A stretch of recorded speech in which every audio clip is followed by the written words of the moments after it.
This week, we are looking at how we could apply a theoretical perspective to one global issue, and the global issue is poverty.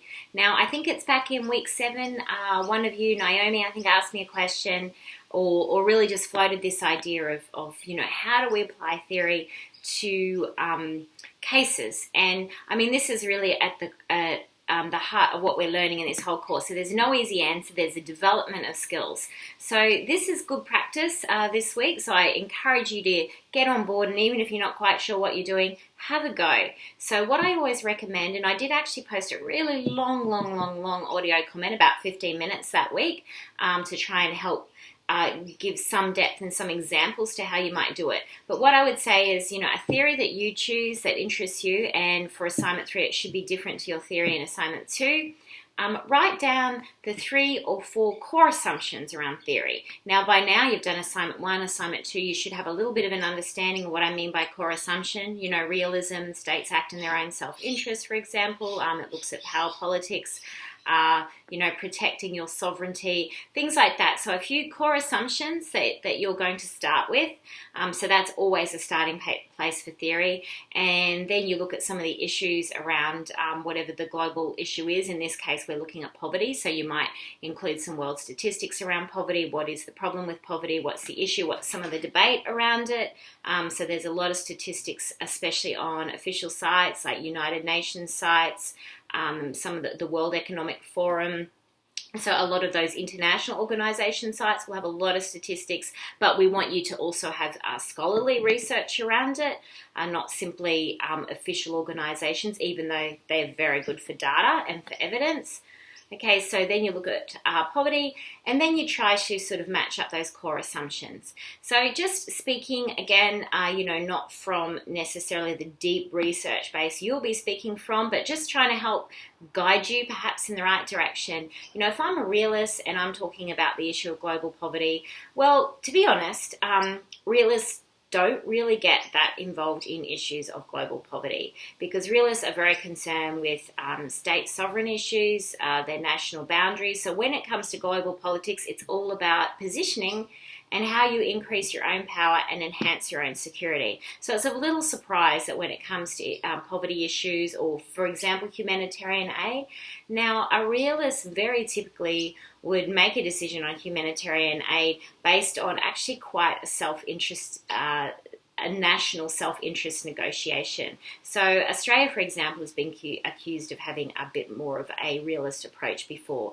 Where does most of our aid go? Towards our neighbours in Asia or the Pacific. A lot of aid has gone to Indonesia, for example, at times when we've been negotiating with them a lot on counter-terrorism activities. And the Pacific, because it's on our doorstep, and guess what? We don't want kind of failed states in a lot of issues spilling over to Australia, or our aid might go to countries which involves this secondary objective of avoiding sort of refugees or what has been called illegal immigrants, even though on another perspective they might not be illegal. So this might be a realist perspective to poverty issues. We don't really get involved in the problems in someone else's backyard in that really altruistic perspective.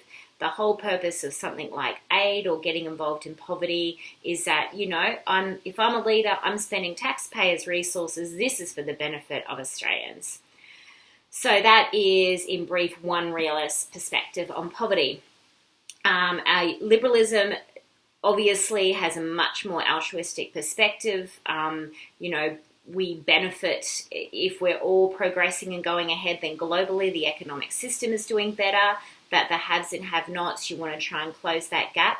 And it's probably a little surprise that one of the particularly neoliberal arguments around that is the way you do that is by improving trade and investment, lowering barriers, and in fact having a lot less government intervention. So there's this almost assumption that people will just come up with that system. So it does definitely ignore some of the core sources and structural sources behind poverty and inequality. For example, there's an issue around regionalism. So as trade and investment and creating more jobs builds up urban areas, for example, in some developing nations, you end up with these rural masses who've been working the land, who can be left behind, or suddenly they become part of what's called the informal economy versus the formal economy, and there might be increasingly less opportunities for them, or a lot more migration to the urban areas, and then what do you do with the regional areas? So that's possibly where particularly neoliberalism has a weakness. It doesn't really get involved in some of those equality questions, though it will promote often trade and investment as a way to improve the economies of all. And, in its defense, before we get too critical, since World War II and GATT, the General Agreement of Trade and Tariffs, which then became the World Trade Organization, and where countries came together to make the world trading system a lot more open and a lot more global, abject poverty has actually been halved in the world. Now, there is still undoubtedly poverty, even severe poverty, but abject poverty was, I think the criteria for that was people living on less than $1 US dollar a day. So it's the type of poverty where people are actually dying because they can't afford any sustenance or food. So there have actually been some great gains. So it's really hard to argue that trade and investment is bad globally, because it actually has proven a great thing to see development in different nations, but it certainly isn't the end all in terms of poverty by any means, and it does definitely overlook certain inequalities. It even creates certain inequalities. So if you want to go that perspective, I'll leave it to you to develop that argument, and I'd love to see some of that on the discussion thread this week. So then the English school is looking a lot more at things like, conflict resolution and bringing together realism and liberalism. So you can probably look at a couple of those different sorts of arguments in terms of the English school. And then Marxism would look at, I'm sort of rushing through them now, but Marxism would look at power relations actually. So it would say, yes, poverty definitely exists, and it is a case of the bourgeois class basically oppressing the working class. And globally, it would look at, for example, the world trade system, how it forces some countries into being producers and perhaps other countries in being suppliers, and might say it enforces poverty on some. This is a tricky debate, because also there is seen to be a progression in terms of world economic supply and demand. So often countries can start out as producers, for example, like we've seen countries like China and now Bangladesh providing a lot of parts, for example, and components, but they go up the ladder in terms of globalization and start supplying increasingly sophisticated components and using more and more technology, and usually we see economic development and progress follow.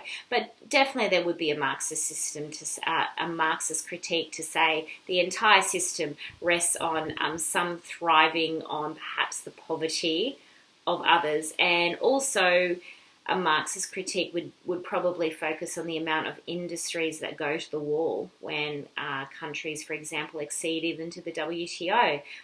Sometimes there can be a real sacrifice for farmers, for example, as well, as they have to lower the protection of their local industries. Sometimes some of those industries have got real cultural significance, and you have generations of families as well. This is one argument that the Japanese, for example, have used in protecting their rice farmers. So, getting off poverty just a little bit there, but Marxism would really get down into nutting out who benefits from the system and who doesn't, and saying the system in itself is highly exploitative. So remember, realism based on this idea of power relations and protecting state sovereignty. So poverty, global poverty, side issue. Liberalism, okay, let's look at poverty. Let's look at it internationally as a problem internationally, because we can all move ahead or we all fall backwards together.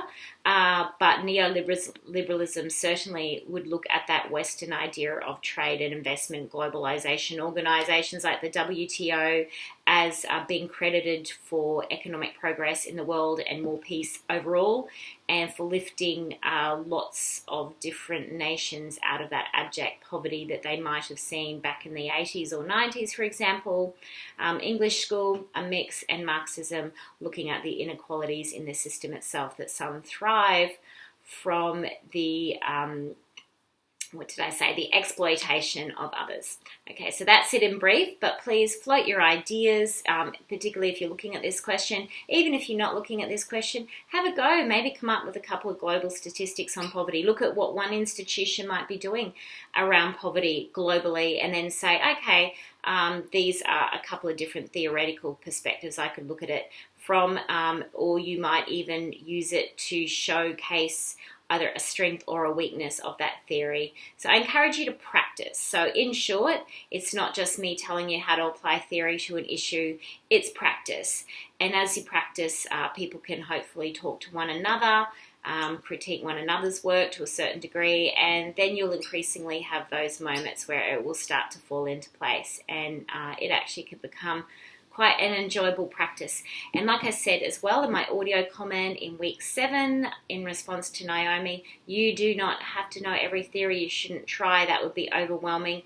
I would maintain throughout this entire course 1 or 2 theories that you really like. Know them well. They're probably based on your assignment 2, your assignment 3 work. Keep using them. Keep practicing with those theories, and you are well on your way to doing great work.